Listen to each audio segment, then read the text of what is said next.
Good morning India में बड़ी खबर। पहली, बीजेपी ने हैदराबाद में 2 दिवसीय राष्ट्रीय कार्यकारिणी की बैठक आयोजित करने का निर्णय लिया है। ये बैठक हैदराबाद में 2 और 3 जुलाई को आयोजित होगी। इस बैठक में प्रधानमंत्री नरेंद्र मोदी, गृह मंत्री अमित शाह, बीजेपी अध्यक्ष जेपी नड्डा समेत कई बड़े नेता भाग लेंगे। बैठक में बीजेपी के 300 से ज्यादा प्रतिनिधि शामिल होंगे।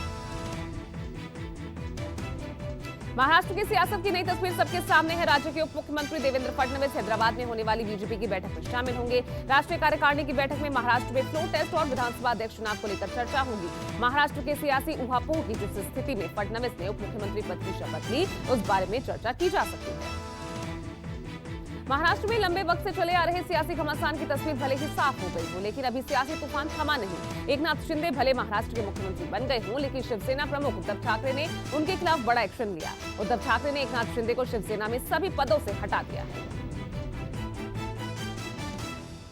महाराष्ट्र में राजनीतिक उठापटक और उद्धव सरकार पर छाए सियासी संकट का क्लाइमेक्स जनता के सामने है। लगभग 10 दिनों से चल रही सियासी उथल-पुथल के बाद बागी गुट के विधायक मुंबई वापस लौटेंगे। 2 जुलाई यानी आज शिवसेना के बागी विधायक मुंबई वापस आएंगे।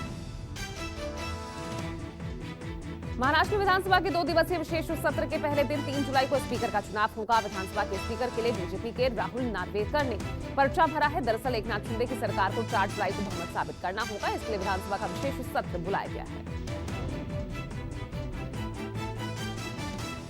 एकनाथ शिंदे को महाराष्ट्र का मुख्यमंत्री बनाए जाने पर उद्धव ठाकरे के दिल पर जो उनका दर्द था वो जुबान पर आ गया। उद्धव ने बीजेपी पर सवाल दागते हुए पूछा, जो आज हुआ है वो पहले भी हो सकता था अगर मेरी बात सुनी गई होती। उद्धव ठाकरे ने ये कहा, हम 2.5 साल का फॉर्मूला अपना सकते थे और बीजेपी का भी सीएम 2.5 साल तक रह सकता था। मनसे चीफ राज ठाकरे ने बीजेपी नेता और उप मुख्यमंत्री देवेंद्र फडणवीस को पत्र लिखा। राज ठाकरे ने चिट्ठी में लिखा, मुझे उम्मीद थी कि आप एक बार फिर राज्य के मुख्यमंत्री के रूप में लौटेंगे, लेकिन ऐसा हुआ नहीं। मन की इच्छा से ऊपर पार्टी का आदेश और निर्देश होता है, ये आपने साबित कर दिया। मुझे आप पर अभिमान है।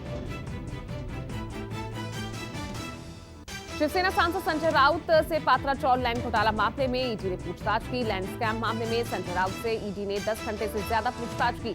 ईडी से संजय राउत की पूछताछ फिलहाल खत्म हो गई है। ईडी से पूछताछ के बाद बाहर निकले संजय राउत ने कहा, एजेंसी के साथ हमने सहयोग किया है, आवश्यक हो तो फिर भी आया जाएगा। महाराष्ट्र में सियासी उथल-पुथल का दौर खत्म हो गया है, लेकिन देवेंद्र फडणवीस के डिप्टी सीएम बनने पर दूसरे दल तंज कस रहे हैं। यूथ कांग्रेस ने फडणवीस के डिप्टी सीएम बनने पर तंज कसते हुए ट्वीट किया। यूथ कांग्रेस ने लिखा, देवेंद्र फडणवीस को देश का पहला अग्निवीर बनने पर बधाई।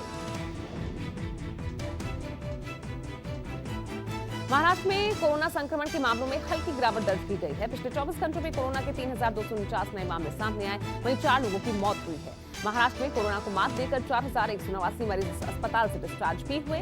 वहीं महाराष्ट्र शासन ने कोरोना के खिलाफ अलर्ट मोड भी जारी कर दिया। सुप्रीम कोर्ट की फटकार के बाद नुपुर से दिल्ली पुलिस दोबारा पूछताछ कर सकती है। सुप्रीम कोर्ट की फटकार के बाद हरकत में आई दिल्ली पुलिस ने नुपुर शर्मा को लेकर मीटिंग की। ऐसे में दिल्ली पुलिस पूछताछ के लिए नुपुर को नया नोटिस जारी कर सकती है। राष्ट्रपति पद के लिए विपक्षी दलों के संयुक्त प्रत्याशी यशवंत सिन्हा आज तेलंगाना दौरे पर रहेंगे। सिन्हा टीआरएस सांसदों और विधायकों के साथ बैठक करेंगे। इसके अलावा एआईएमआईएम के सांसदों और विधायकों से भी सिन्हा मुलाकात करेंगे।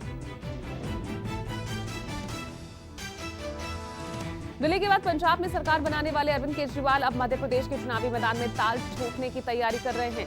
मध्य प्रदेश में होने वाले नगरीय निकाय चुनाव में आम आदमी पार्टी निर्णायक भूमिका में नजर आ रही है। सीएम अरविंद केजरीवाल आज मध्य प्रदेश के सिंगरौली जिले में आप से महापौर प्रत्याशी रानी अग्रवाल के पक्ष में रोड शो करेंगे।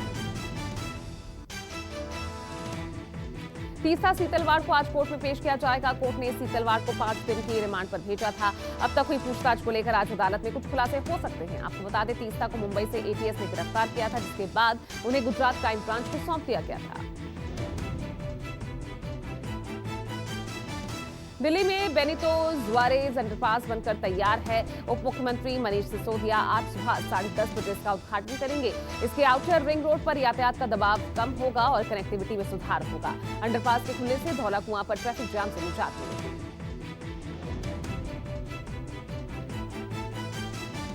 मुंबई में भारी बारिश के चलते जनजीवन अस्त व्यस्त हुआ है। ट्रेन और बस सेवाएं बुरी तरह से प्रभावित हुई हैं। मौसम की पहली भारी बारिश के कारण कई निचले इलाकों में जल जमाव हो गया। लोगों को मुश्किलों का सामना करना पड़ रहा है। राहुल गांधी 3 दिवसीय दौरे पर केरल के वायनाड में हैं। इस दौरान राहुल गांधी ने एक किसान बैंक के भवन का उद्घाटन किया। इस दौरान राहुल ने कहा कि देश का माहौल खराब किया जा रहा है। बीजेपी आरएसएस ने देश में नफरत का माहौल बनाया है। कांग्रेस ने समुदायों को जोड़ने का काम किया।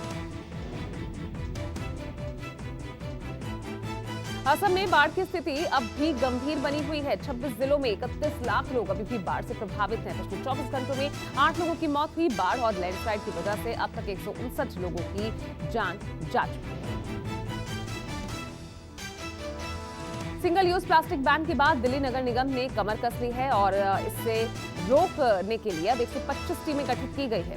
निगम ने एक अभियान चलाकर लगभग 689 किलोग्राम प्लास्टिक का सामान जब्त किया और 368 चालान किए गए।